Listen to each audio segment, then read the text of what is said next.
Less than 2 weeks ago, Egypt's Football Federation filed an official complaint against a World Cup referee.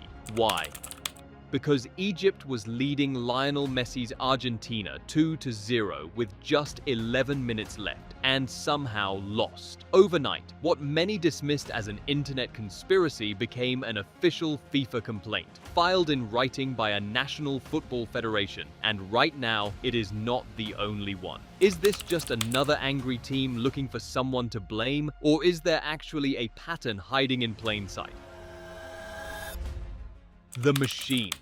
As is often the case with major sporting events, this controversy begins with money, and for FIFA, no player today generates more money than Lionel Messi. He has more than 500 million Instagram followers and earned $140 million in the past year alone. When he made his Inter Miami debut in July 2023, MLS season pass signups jumped from just over 6,000 the previous day to more than 110,000 on the day he played. Apple CEO Tim Cook later confirmed during an earnings call that Messi's arrival helped the partnership exceed its subscriber targets. It's known across the internet as the Messi Effect, but it isn't just a theory anymore, as Apple's CEO has officially confirmed it with verified numbers. With that said, many point out that FIFA's decisions become particularly interesting when Messi takes the football world's biggest stage. This starts with the 2022 World Cup final between Argentina and France. In the United States alone, the match drew 25.7 million viewers, making it the most watched men's soccer game in American television history. Across television, streaming, and social media, Argentina's victory became the biggest audience football had ever produced in the United States. For FIFA, Messi's presence had turned from a rare spectacle to a massive commercial goldmine.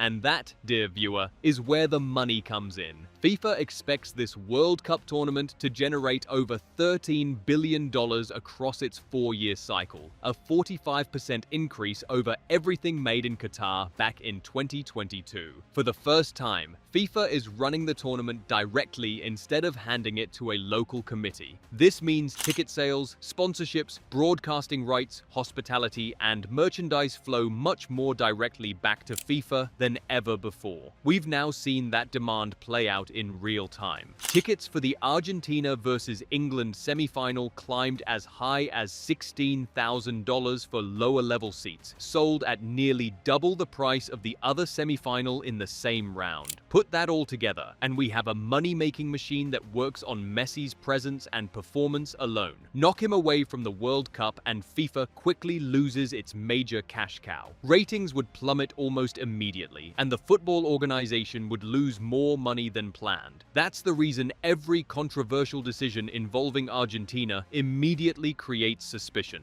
But of course, benefiting from Messi staying in the tournament is not the same as fixing matches to keep him there. For that reason, we've gone through the evidence, one controversy at a time, to separate what can actually be proven from what people simply believe. And the pattern we found was bizarre. The pattern.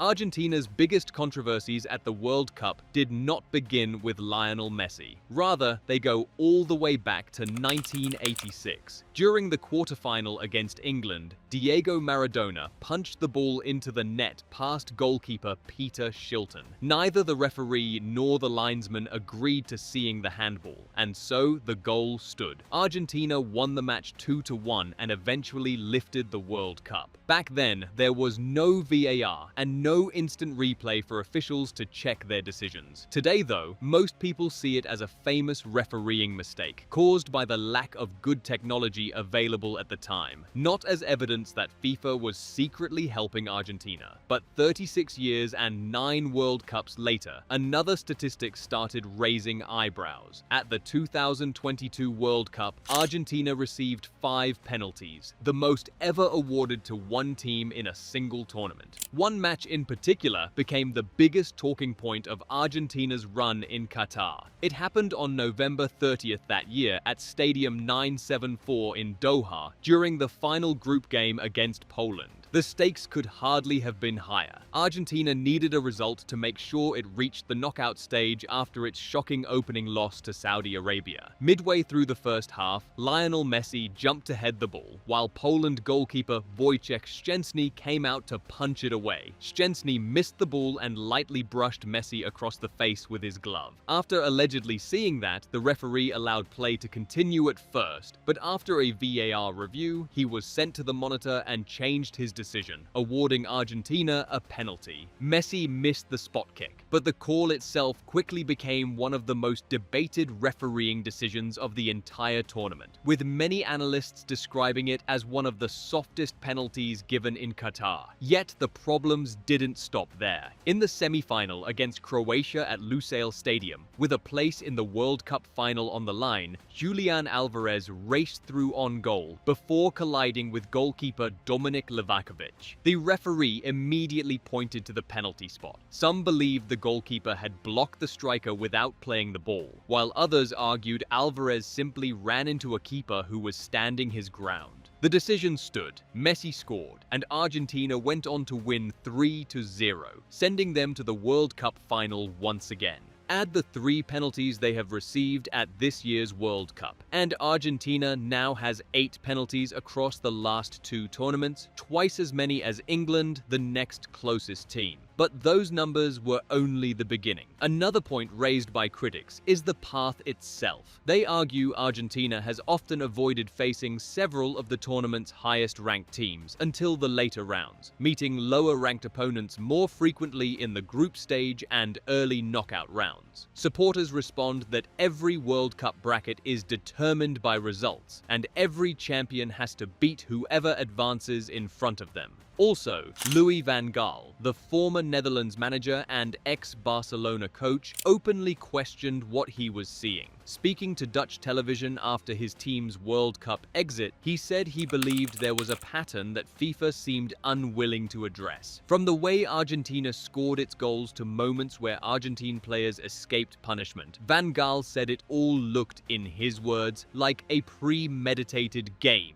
When reporters later pressed him on it, he simply replied, "I mean everything I say." His own captain, Virgil van Dijk, publicly disagreed with him later that night, and the Dutch Football Association never filed a formal complaint. With that case closed, 4 years later, those accusations stayed as private opinions. And then came the 2026 World Cup, where the debate became a lot more serious and official. It started in Argentina's opening group match against Algeria. Messi challenged defender Aissa Mandi with his studs showing and caught him on the calf. The referee awarded only a foul and showed no card, while VAR chose not to recommend a review. Messi stayed on the field, scored a hat-trick, and Argentina won 3-0. Algeria believed the decision was serious enough to deserve more than public criticism. The country's football federation filed a complaint with FIFA's referees committee, arguing Messi should have been sent off. And then came the round of 16 against Egypt, the match that turned the controversy into the biggest story of the tournament. Egypt was leading 2-0 with only 11 minutes left. VAR then ruled out an Egyptian goal after spotting a foul earlier in the build-up. Argentina scored twice within 4 minutes before Enzo Fernandez found the winner in stoppage time to complete a stunning 3-2 comeback. Egypt's head coach, Hossam Hassan, accused officials of cheating his team and suggested there may have been pressure to keep both Argentina and its commercial value in the tournament.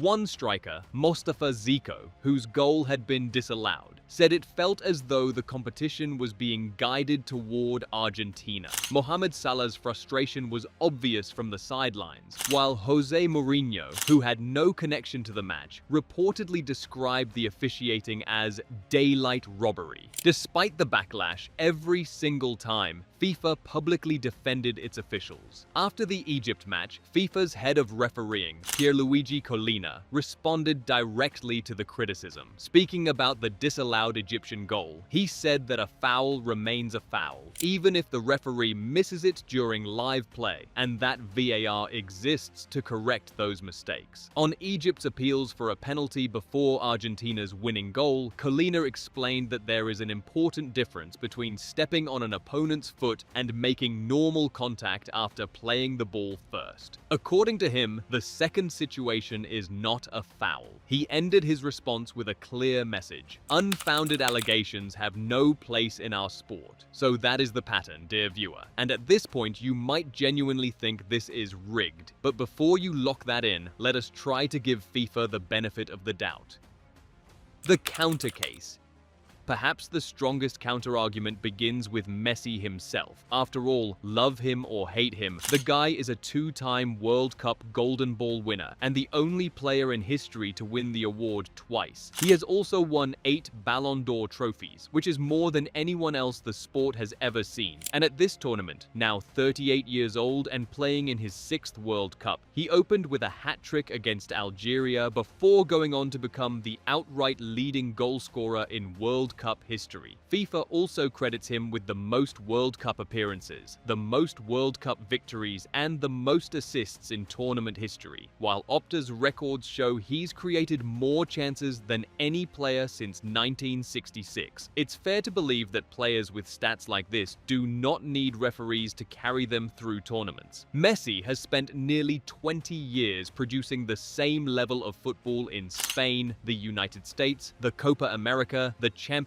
League, and 6 different World Cups. Whether the referee had a normal night or a controversial one, his numbers have stayed consistent. If anything, his career suggests that creating chances and deciding matches is simply what he has always done. It's also helpful to know that Argentina is not just a one-man team either. 17 players from the squad that won the 2022 World Cup are still part of this year's group, giving them more experience together than almost any other nation left in the competition. One great example is Emiliano Martinez, who remains one of the best penalty goalkeepers in international football after winning the Golden Glove in Qatar. Because of him, Argentina conceded only 10 goals throughout qualifying, setting one of the strongest defensive records of any team to reach the World Cup. None of those achievements depends on Lionel Messi receiving favorable decisions. They come from organization, defending, and years of playing together. Yet there is one other point people often leave out. If FIFA really wanted to guarantee Argentina's success, penalties would be a strange way to do it. Messi has actually missed 4 penalties in World Cup matches, more than any other player in tournament history, converting only half of the spot kicks he has taken. Maybe the answer is not that football's biggest machine is secretly pushing Argentina forward. Maybe the machine simply benefits from having the greatest player of his generation still playing deep into the tournament. And when a team that talented keeps winning close matches, every difficult refereeing decision starts looking like proof of favoritism, even when it may simply be football being football. But that doesn't mean the patterns aren't there, and almost no one agrees that FIFA isn't corrupt in how it organizes events and makes money. So as the World Cup comes to a close, we'll just have to wait and see what is truly going on at FIFA. More evidence exists on both sides, but we'd love to hear them from you in the comments below. Do the patterns prove Lionel Messi is being helped by FIFA, or is he just that good at football that everything turns out in his favor? Tell us all about it, and don't forget to like and subscribe. Now click on the next video shown on your screen. You will enjoy it. Until next time, take care.